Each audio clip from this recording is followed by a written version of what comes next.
Matthew rubbed the back of his neck, walking forward as if to get away from what had happened. It was over. Malex was gone and the boys were finally safe. A wave of relief ran through my body at the thought of never having to deal with that group again. At the same time, a ping of realization hit the back of my mind. The boys were only going to stay until after Malex was defeated. That was our deal. As we approached home, I could feel something heavy weigh down my heart. It was late, but the boys led me inside and turned on the lights in the lobby. Finally, we can relax. It will be good to have some rest without devils breathing down our necks. I'm just tired. Can I hit the hay early? I think some sleep would be good for all of us. I looked to Damien, knowing he could read my mind, and frowned. I didn't want him to know about my thoughts on the situation. Yeah, bed sounds good. I wanted to just end tonight. Too much had happened and I felt dizzy just trying to figure out. However, Damien spoke up, stopping all of us from moving. Should we be gone in the morning? Gosh darn it, Damien. The air became still with tension. The realization of the situation hit the boys like a wave, forcing them to turn to me in curiosity. They had remembered their deal and were now awaiting me to decide their fate. I gulped, face to face with the reality of the situation. The boys were leaving it up to me. They looked like they were willing to accept whatever I had demanded. It was only fair, though, after all that had happened. I looked to Matthew, feeling my heart flutter in my chest. I didn't want him to leave, but would he ask to stay? I hoped that he would say no and ask me to stay longer. As if he knew what I wanted, Matthew moved and stepped to me. Taking my hands in his, he gently smiled at me and spoke. I want you to know that you've been really generous to us, and I want to thank you for letting us stay here. But is it okay if we stay a little longer? No. My heart skipped while a large red blush ran across my cheeks. The boy stared at Matthew wide-eyed, but didn't dare to speak out. Matthew stepped back to give me space, returning to where he was. I moved my gaze across each boy, trying to make a decision. If they left in the morning, I would never see them again and my life could return to normal. If I did decide to let them go, that would have been for the best. No goodbyes, no delays. But did I want to? They had done so much for me in such a small amount of time. Let them stay, of course. I wanted them to stay. I wanted him to stay. I merely smiled, staring at the man I had come to have feelings for, before speaking at last. I would love it if you all could stay. The boys cheered tiredly, but nonetheless enthusiastically. I giggled at the sight. It was cute to see everyone so excited, despite the tiredness that ran equally through our bodies. Today was a rough day. My home is your home, as long as you can still help with chores. The boys nodded in unison, agreeing to the terms I had set for them. Despite the good situation, I felt myself slowly slipping into unconsciousness. However, James quickly clapped his hands together, getting everyone's attention and waking me up, making sure I didn't pass out on the floor. All right, everyone. We're all very tired, so let's head to bed, shall we? Sure. Oh! Yeah, sleep is actually a thing. Right. We've had a very long day, but it will be good to just relax tonight and tomorrow. Sleep sounds really good right now. Yeah, man. I watched the happy smile grow onto Matthew's lips. He shared my excitement, knowing that we would be together longer. Who knew how long we would stay together? All I cared about was that I would be with him. The others quickly left to finally rest, leaving me and Matthew alone at last. My heart fluttered a bit as Matthew practically skipped closer to me in excitement. It was really cute to see him that way, so I didn't do anything but smile. Thank you so much for letting us stay. You're welcome, Matthew. I'm happy to have you stay here. I watched his smile brighten a bit before he cleared his throat and chuckled a bit. I didn't know if it was the tiredness or my growing attachment to him, but I felt myself sway a bit on my feet. However, Matthew's face made it clear that he wanted to say something else, making me forget that my bed was also calling for me. Listen, about what happened at the warehouse. No, it's fine. You did what you had to do, I understand. I had accepted everything that happened and knew that Matthew had to do what he had to do. He was real and he was someone I didn't want to be without, even if that meant nodding against my curiosity. Besides, I was too tired to explore that memory further. Matthew nodded before holding out a hand to me. Come on then, let's get you to bed. I nodded before Matthew gently lifted me up into his arms like a bride and carried me to my room. I didn't want to leave his arms, leaning my head against Matthew's chest, but eventually I was slowly lowered to my bed and covered with my bed covers. I was still in my school clothes, but I was too tired to strip or care. I looked to Matthew, fighting a yawn from escaping me as he gently ran a hand over my hair. Have a good night, okay? I'll make breakfast again in the morning. Yay!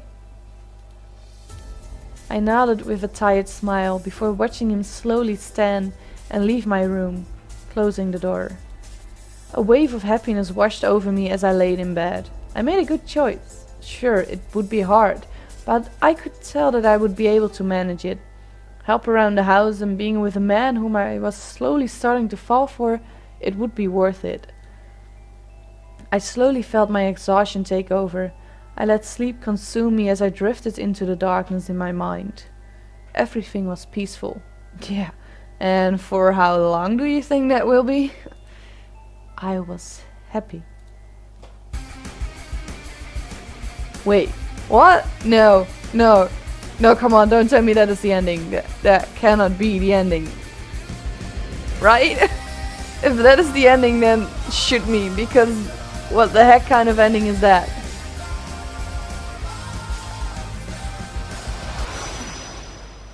Oh, okay. Okay. You are an interesting Okay. creature. Okay, am I now?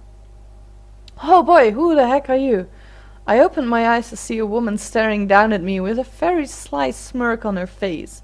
I opened my mouth to scream in fright, but a hand quickly covered my mouth. No screaming now. Too early, silly girl. I could only stare up at the woman above me. I still felt weak, not having the strength to move and fight her off. What was going on and why was she here?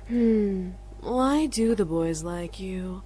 You're unique, yes, but that can't be all that you have going for you. I really don't like the way you talk. Rage began to consume my core again. This woman, whoever she was making me mad. She must have known as she let another smirk grow onto her face. Ooh, you're feisty. That could be why. It's a really weird picture, by the way. Really weird how they drew this. But that's just, I don't know. Before I could bite her hand in anger, she removed her hand from my lips, standing up and staring down at me from her place next to my bed. Oh, that's better. Oh, now you're actually kind of beautiful. What the? Okay. I quickly sat up and glared daggers at the intruder. Well, at least she agrees with me, so that's a good thing. She was very beautiful, but I felt more anger than amazement. Who the hell are you, and why are you in my room? The woman began to laugh, making the rage inside me increase. I wanted to punch her, but I waited for her answer.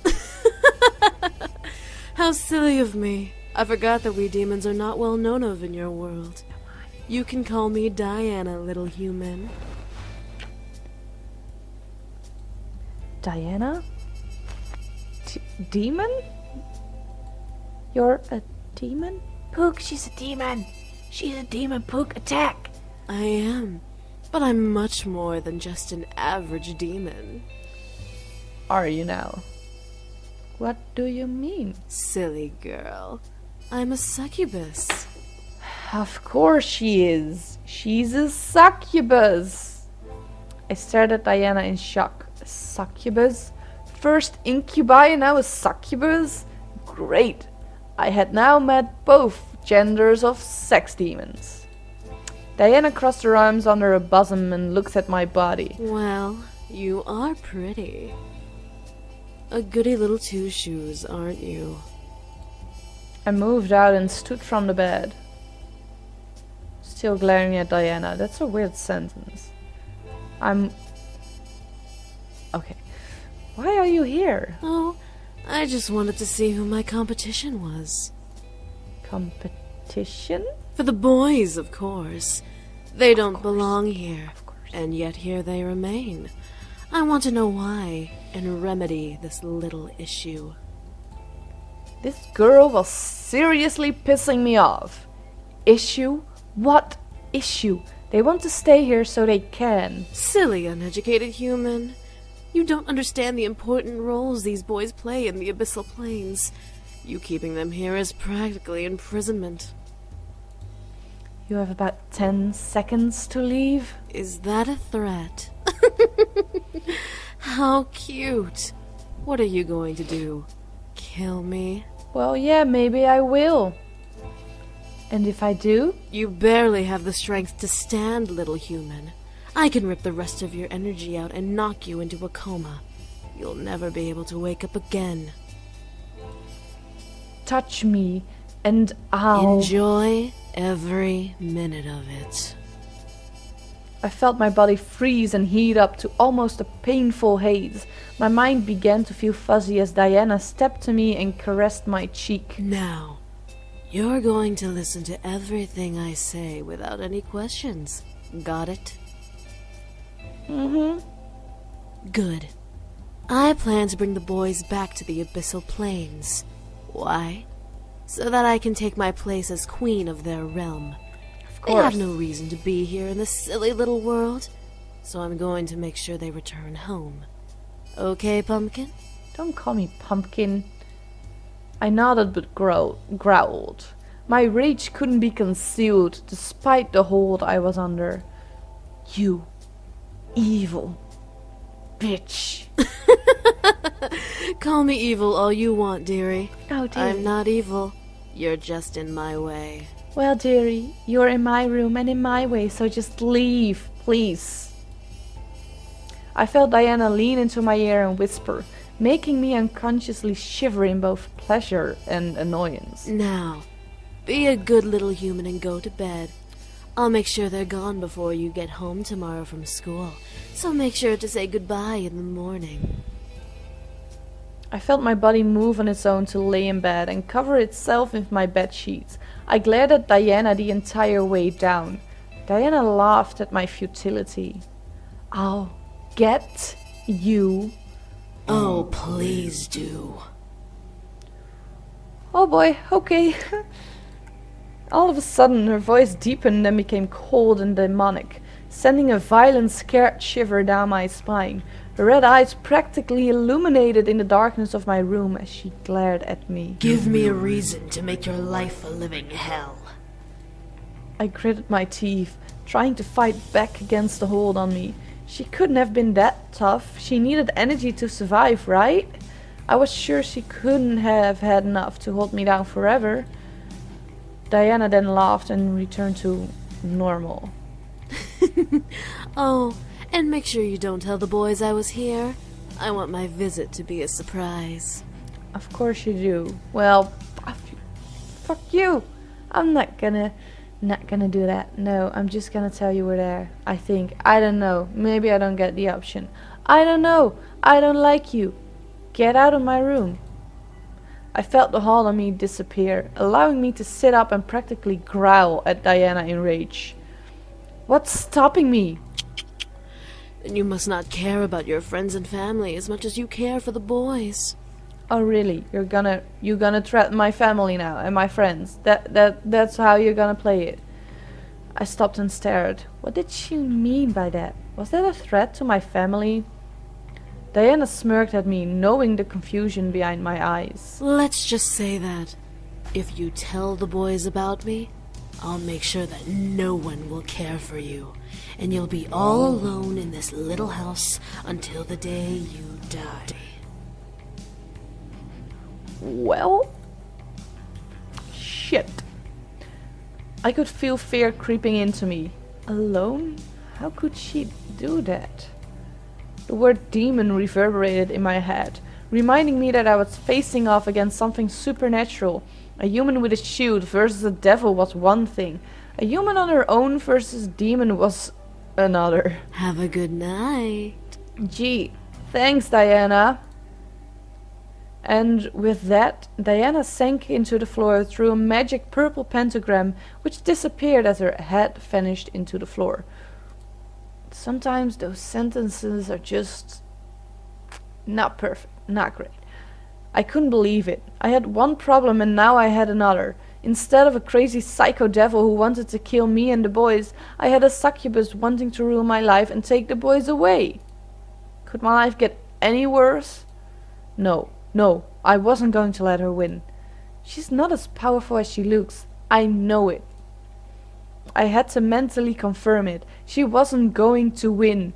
The boys wanted to stay with me. Right? I let out a sigh before closing my eyes, affirming my plan of action. No matter what she was going to do, I was going to beat her. Eventually, the morning arrived and the sun screamed at me to get up. Surprisingly, I woke up before my alarm clock once again, which was nice. I stretched out and quickly got dressed, getting ready for school. She expects me to say goodbye to the boys. I will say good morning and will see them when I come back. No way am I going to say goodbye. I scooped up my bag and headed downstairs to the dining room, seeing the boys already eating a delicious selection of food. The smell made my stomach growl wildly as the sight of food drew me to walk further into the room. Good morning, miss. Did you sleep well? Well, actually, before I could lie, hiding the incident in the back of my mind, Damien furrowed his eyebrows and stopped eating. Really, Damien? She's here. Really, Damien? The boys looked at Damien in confusion, while I cursed his ability silently in my mouth. What, silently? I would just curse right in front of all those boys, because, Damien, really, do you have to say everything that you read out of my mind? Really annoying, really not cool. Damien, what's up with you? Of course she's here. She kinda owns the house. Wow, okay. Touché, Matthew, touché. That's pretty good comeback.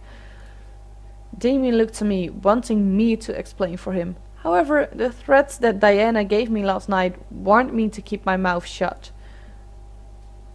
Wait, they warned me, but heck no, I'm gonna tell them about Diana, because maybe those 5 boys will be able to protect me from her. I hope. Hey, Pook. Damien pressed his lips together into a fine line. The other boys looked at me with a raised eyebrow. A girl named Diana came by last night? Diana? Is she important? I don't know. Did she try to hurt you? Sort of. She threatened me and my family and my friends and, well, technically sort of you guys as well. She's a succubus. That single word made the boys stop and stare at me.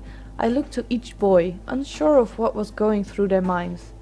Should I have avoided it?